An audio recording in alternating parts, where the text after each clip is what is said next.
Battlefield 6 is currently midway through Season 1, has introduced 2 new maps to multiplayer. We've seen the launch of the free-to-play RedSec Battle Royale and Gauntlet modes, the California Resistance Bonus Battle Pass, and plenty of other new features already. But as with any game, it's always what's coming next that people want to know about. And that's where I come in, collecting all the information and bringing it to you guys so that you know what to expect moving forwards. And right now, there's plenty being cooked up by the developers, pretty important stuff as well. We've got another content update coming in early December, that's Phase 3 of Season 1, but it's the gameplay improvements that I'm most interested in because they're going to make the game feel and, more importantly, sound better than it currently does. I've got all the detail here in this video today, so drop it a like to support it in the YouTube algorithm. And if you haven't already, if you're watching but you're not subscribed, please hit that subscribe button. We're pushing towards 1 million subscribers, and it'd be awesome if you could help us get there. So first of all, we're going to talk about your favorite topic, weapon recoil. Yeah, I know, we've spoken about it a lot over these first few weeks since Battlefield 6 launch, but as it's turned out, despite the game having one of the best infantry experiences in any Battlefield game really, there's a fair amount of stuff that stitched it all together that players, as they played the game more and more, realized just didn't feel right. Now, the weapon bloom or dispersion stuff, that's separate. The bugs with that system have been fixed, which is why now, when you shoot your gun in this game, you feel like you can hit more of your shots when you're coming out of those faster movements, like sprinting or jumping, for example. But the devs have said they're still working on a number of wider changes for the weapon recoil in the game. And this has something to do with the design that the team went for that players don't overly like, and it appears that the design has some issues with it. So I'm going to try and keep this brief because the actual problem seems to be quite complex, and I don't want to pretend like I completely understand what the team is going to have to do to fix it. But in a nutshell, when you're firing your weapon in Battlefield 6, the recoil obviously kicks in and it starts pushing your weapon in different directions. Each weapon has their own profile. Now, if you go with the direction of that recoil, it feels pretty smooth. And after a while, you're going to learn how a weapon reacts when you fire it, and you can use that in gunfights to let the recoil kick up and across targets, land shots, and get kills, which is good for gameplay. However, if you fight the recoil of weapons in this game, you might have noticed how sluggish and overly resistant it is to letting you do that. Well, that's basically it. The game is fighting your ability to control recoil. It's a mechanic in the game that feels really odd.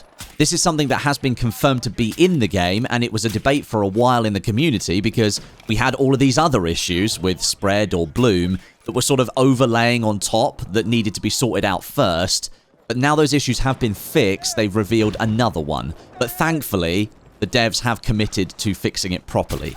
Our Lord and Savior Florian, over at Battlefield Studios, has confirmed that this is an issue the devs are working on fixing. It is complex to sort out, so it's not like we're going to see like a checkbox, fix the recoil kind of thing. Instead, we're going to see it fixed over a couple of different stages.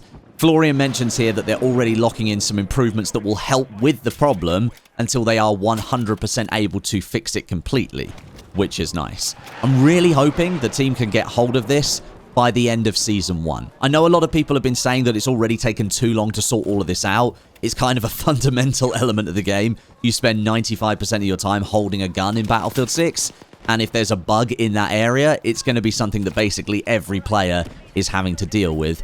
But if it is as complex as Florian is stating, and I do trust what he's saying here, then it may well be that it takes a few updates to sort out, as we saw with the bloom or the dispersion issues that have now been sorted.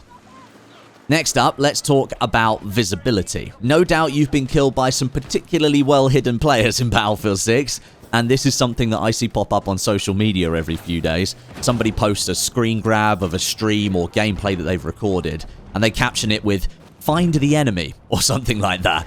But honestly, this is something I think the devs do need to work on right across the spectrum of the game. Soldier visibility is pretty poor in Battlefield 6, and that's because, if I'm right in my assessment here, Battlefield 6 basically uses Battlefield 5 as a basis for how the game looks. It's extremely contrastful, it's very light and dark, quite harsh in certain areas, making it in some cases extremely difficult to pick out minute details. The different teams at Battlefield Studios then have to work out what is an artistic direction and how they want the game to look versus what is gameplay affecting. And right now, the balance is a bit skewed towards art direction, I think. Once again, though, Florian has stepped into this conversation to offer a little bit of insight and instill some confidence that this is something the devs are aware of and working to actively resolve. A little bit like the recoil fixes I mentioned above, this is something that's going to be worked on across several updates as they identify different sore points with visibility and then fix them accordingly. But the most immediate change that we're going to see in the very next patch for Battlefield 6 is adjustments to visibility of players in dark areas who are laying prone on their back. Now, ironically, this is exactly the same issue that Battlefield 5 had all the way back in 2018 when DICE first introduced laying prone on your back into the franchise. And I actually think Jack made a video where he set himself up on a flag in Conquest, prone on his back, and just waited to see how many enemies would run past him, unable to find him in the dark corner. It was actually quite hilarious, but it highlighted the issue quite well, and I think we have a similar problem here in Battlefield 6. It is good to hear the devs are working on these things. Our feedback isn't going unnoticed, and there will be more visibility tweaks coming after this one into the end of Season 1 and probably into Season 2 with the new maps there. Another major issue with Battlefield 6, again, right across the game, in the multiplayer and the RedSec Battle Royale free-to-play section, is the audio. Some notable omissions from the audioscape in Battlefield 6 currently include enemy footsteps, tank and vehicle engine sounds, helicopters flying right over your head if you're not looking at them. The list goes on. It's been quite an issue for quite a while, and it became even more apparent in the Battlefield RedSec Battle Royale when that launched, where arguably footsteps are even more important to hear, not only in terms of volume, but direction as well. Audio is a massive part of FPS games, and it becomes like this true second sense alongside visuals. Oftentimes, an enemy is flanking you, you can't see them, but you need to be able to hear them coming when they get close behind you. And there are so many examples where those footsteps simply do not play right now in Battlefield 6. It's becoming somewhat frustrating to play the game at times. Now, it is an intermittent issue with these audio problems. That, to me, actually makes it even more annoying because you can't rely on it at any point. If there were no footsteps at all, you'd never expect them. But half the time you do get them, and they're really clear, and you can pick people out. And then the other half of the time, you can't hear them at all, and you get completely surprised by somebody. Sometimes I'll have matches where footsteps come through really clearly in the mix, and I'm able to counter a flank and take out an enemy, but there are just too many instances where those key audio cues are lost amongst the sea of explosions, soldier shouts, weapon firing sounds, voiceover lines, and whatever else happens to be playing.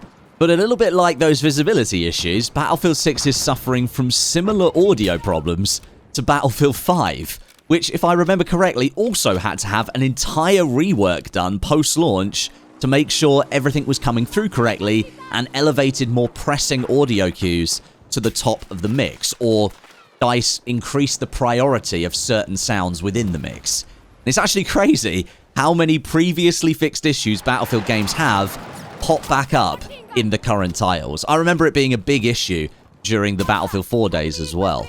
Florian has said that the updated audio setup is in the process of being verified by the team, and hopefully soon we'll get some official communication about when we can expect that to drop into the game in a future patch. And another major issue with the game right now is the netcode and the hit reg. No matter what time of day, what region you play in, or what platform you play on, Battlefield 6 is presenting plenty of issues in this area right now. Easiest way to show you is if you run round a corner on low health, you think you've made it into cover, and suddenly you're dead. Yeah, that bullet probably connected on the other player's screen that shot at you, but on your screen, you're already round the corner, so it feels like the bullet literally went 90 degrees round the corner and shot you in the back. This is where the server and the client being all the different players connected to that server, feel out of sync. And that's me simplifying the problem. There are loads of other things that come into it, loads of different data points that will have to be considered. I'm trying to keep it simple for you guys. Things don't feel synced up properly, which is why you're dying round the corner. Now, the servers almost feel like they're running behind what is happening on the client at far too great a rate than what is acceptable for a fast-paced, online shooter game. Now, of course, there will always be some latency. We are dealing with internet connections here. We're not playing on LAN. But right now in Battlefield 6, things are just not in a good state. But it has been mentioned in a few community updates from the Battlefield Studios team that this is something they are actively working to improve. And Florian has once again come out with a statement that gives me confidence that the team is on it. He says the team has a bunch of improvements lined up, but they need to validate them a little bit more before they're ready to go into a patch. And he does also concede that this is indeed a painful area right now for the game. I do have to say, though, Florian is an absolute gem. He doesn't have to come out and say any of this stuff, but I just remember when he was this competitive player / content creator with Fnatic on Battlefield probably nearly 15 years ago. And now look at him. He's out there leading the charge with the latest Battlefield title. But I'm sort of privileged to call him a friend. If you're wondering why this entire video isn't more negative in its tone about all of these problems, it's because of people like Florian. I've known him for a long time. I know he's a good guy. So when he says something, I trust him. And then there's some other stuff that's actually coming in the next patch for Battlefield 6, although we don't know when that is. The hotkeys for switching classes on PC in the deploy screen, the Q and E buttons on your keyboard, those buttons that cause me to accidentally spawn in as the wrong class at least twice a match, those are being completely removed, and you'll have to use your mouse to select your class in the next update. That's really good, so it will stop me spawning as the wrong class. The mouse sensitivity sliders in the settings currently only increment in round numbers, and I think there should be decimal points to it. That's going to be brought back to its previous setup in the next patch. And finally, the bug that turns your weapon optic into a thermal if one of your squad mates has it equipped on their weapon, that's being fixed as well. So, yeah, Battlefield 6 does have some rough edges right now. The audio probably for me is actually the worst one, where I just don't know sometimes when something's happening and then I'm unable to counter it because I haven't heard something. Then we've got Netcode that gets you deleted around corners, or sometimes the hit reg where you're shooting at somebody and just half your bullets go missing. Visibility issues that turn dark corners of maps into safe houses for enemy players. And then recoil patterns that feel like they're actively wrestling against you sometimes. But even with those frustrations, and they are frustrations, the core experience, I think, is still genuinely in quite a good place here. Player numbers are pretty steady for the game. The community vibe overall seems to be surprisingly positive for a Battlefield game. And we've got more content on the horizon that should continue to push the game in the right direction. At the end of the day, despite the issues, people are still having fun with Battlefield 6. And honestly, so am I. I'm closing in on 200 hours in the game already, most of it in multiplayer. I'm having an absolutely great time. There is some really important stuff being worked on right now by the developers. Most of it we are going to see land in the game in the near future. But right now we don't actually know the date for the next patch for the game. But the next major content beat is on December 9th, the Winter Offensive update. That moves us on from California Resistance. And it turns that Manhattan Bridge map into an ice-cold battlefield. So I wouldn't be surprised if we see a patch scheduled for that same day. Thank you very much for watching. Drop a like if you enjoyed it. Subscribe for more. I'll catch you soon.